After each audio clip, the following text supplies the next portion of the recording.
પોલીસે કર્યો છે નશાના ગજબના કારોબારનો પર્દાફાશ। આપણે કહી દઈએ કે સરસપુર ગિરધરનગર માર્કેટ કોમ્પ્લેક્સમાં બાતમીના આધારે પોલીસે રેડ પાડીને ગાંજો અને ટાયર પંચર માટે વપરાતી સોલ્યુશનની ટ્યુબ સાથે 2 આરોપી પકડી પાડ્યા છે।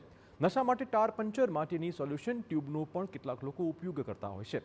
ટાયર પંચર માટે વપરાતી સોલ્યુશન ટ્યુબ પ્રતિબંધિત ન હોવાના કારણે તેનો બેરોકટોક ઉપયોગ નશા માટે થાય છે। જોકે ઝડપાયેલા આરોપીઓ લતીફ અને ફરદીન ડબલ ભાવે સોલ્યુશન ટ્યુબનું નશા માટે વેચાણ કરતા હતા। આરોપી લતીફ સામે અગાઉ પણ અનેક ગુનો દાખલ થયેલા છે। હાલ તો પોલીસે 902 નંગ સોલ્યુશન ટ્યુબ્સ અને 460 ગ્રામ ગાંજા સહિત રૂપિયા 3 લાખથી વધુનો મુદ્દામાલ કબજે કર્યો છે।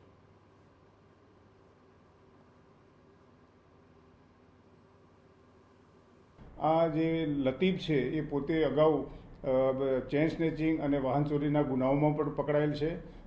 તેની પૂછપરછમાં આ જે સોલ્યુશન ટ્યુબનો એ ધંધો છે છેલ્લા 5 વર્ષથી કરતો હોવાનું કબૂલે છે અને જે ગાંજાનો ધંધો છે છેલ્લા 6 મહિનાથી કરે છે, જે સુરત બાજુથી પોતે લઈ આવતો।